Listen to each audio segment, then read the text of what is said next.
I love this question, Pete, and I think I'd like to just address a little bit firstly with my own experiences. As a student, I reflect on the time that I would sit in a classroom behind a desk and be totally disengaged with what the teacher was saying. And it wasn't until years later when I would even sit in a conference and I'd be scribbling to try and keep awake because I was stuck behind a desk. And somebody came up to me and said, "You struggle with this type of learning, don't you?" I said, "Absolutely, trying to listen and trying to retain." That sort of experience that I had as a student myself, to then move to university where I could be creative and also be modelled by some of my really memorable lectures, has actually given me the recipe of how I do things now. I actually go in with a really simple approach, and it's the 5 senses. And I say to myself, can I see it? Can I hear it? Can I smell it? Can I taste it? Can I feel it? Are these sorts of things, am I addressing this in my teaching and learning? So I have a recipe of strategies that I go in with. And let's look at lectures for a start. So with lectures, I find them incredibly boring. Didactic, standing up. So how do I engage students? I use a variety of things. Number one, I always have my PowerPoints. KISS, keep it simple, stupid. Not too much writing on those PowerPoints. I engage students with storytelling. So because my experience is that I'm current in my clinical practice, those students relate to those stories and see that I'm still real. Additionally, I have videos that I can switch over to so students can see those videos, and always before lectures, students have the printed material copied out on available to them on Moodle or Blackboard as it was, that they are ready. They don't have to be sitting there trying to take lots of notes. Another strategy I use in lectures, which sometimes is difficult, is trying to get the engagements with other students across multiple campuses. So I give them scenarios. Hey guys, Bundaberg, you have 3 minutes to address this. Mackay, I want your response, etc. So that encourages that dialogue between students. So that's lectures.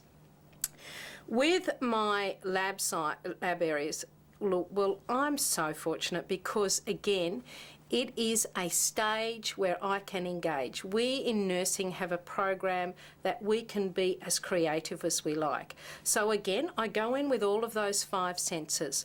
I do show and tell, which sounds a bit, primary school stuff, but the students get to see what I'm doing. They then have the opportunity to repeat those sorts of skills.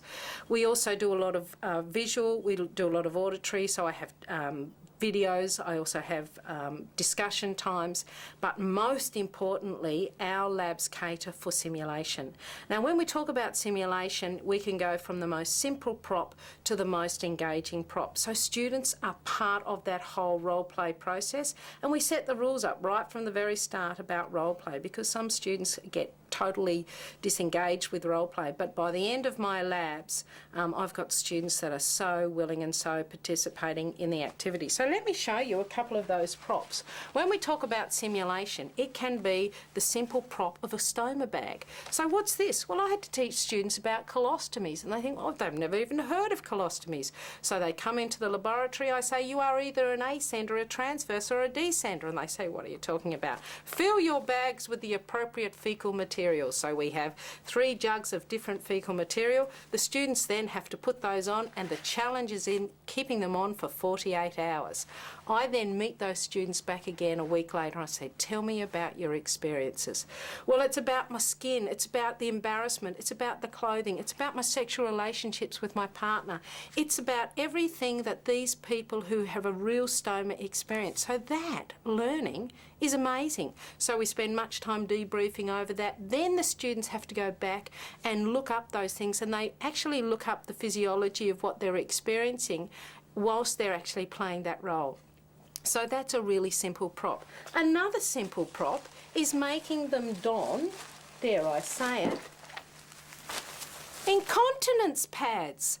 No way, Kerry, are we going to put those on? I said, yes, you are. So out they go, they pop them on.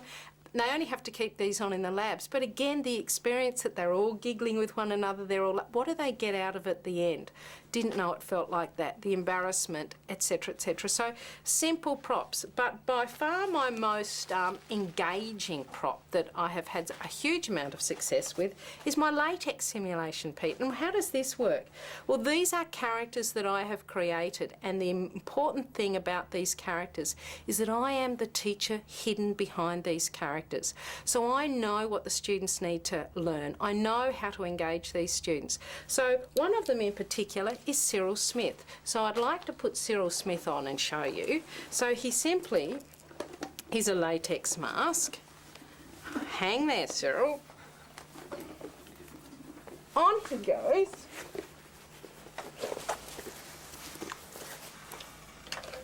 And Cyril now is the patient, you see, Pete. So let me give you an example of how that might work. Now, Peter, you're a first-year student, is that right, mate?